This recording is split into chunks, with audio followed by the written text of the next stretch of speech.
السلام علیکم. هیله کوم چې ټول به روغ جوړ یې او د ژوند په مزو کې به یې. په دې سایډ ته دا ویډیو ښکاري، دا ویډیو راسره لږ وګورئ. د دې ویډیو نه پس ته د بیا یو څو خبرې در شریک کوم. ما نن ځان سره د خپل والي صاحب کورول راوړی.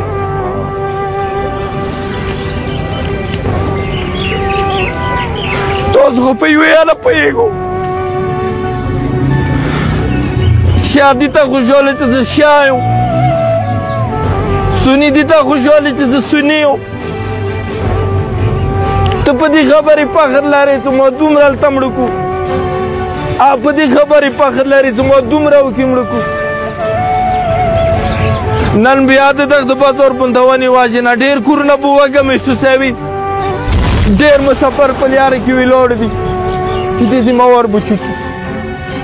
نو زه نوموړی یې کومه بنګښه، نوموړی یې کومه توریا.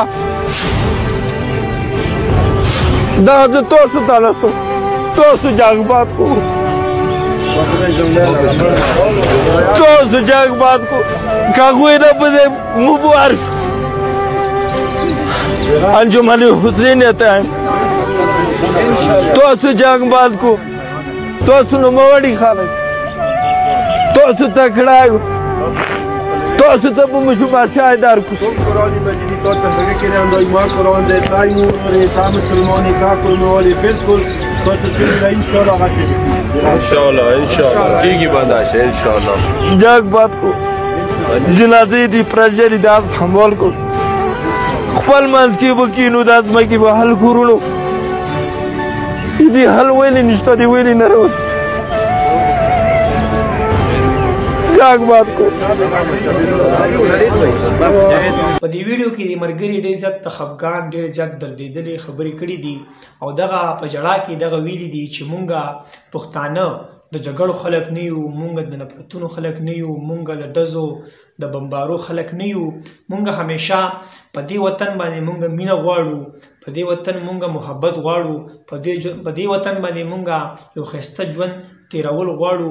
آیا مونږ هم انسانان یو؟ بیا په انسانانو کې مونږ اشرف المخلوقات یو، مسلمانان یو. مونږ ته یو ښایسته ژوند پکار دی، مونږ ته د یو ښکلی ژوند پکار دی. چونکې زموږ دا وطن ډېر زیات ښکلی وطن دی.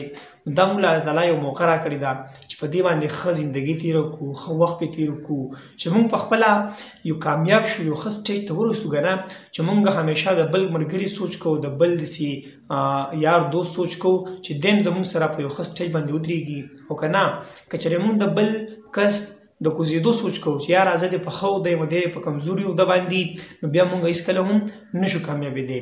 نو دا نننۍ زموږ ویډیو چې ستاسو به خوښه شوې وي، که دا ویډیو ستاسو خوښه شوې وي د خپلو ملګرو سره یې شیر کړئ او مونږ له راکړئ اجازت د راتلونکي ویډیو لپاره. والسلام.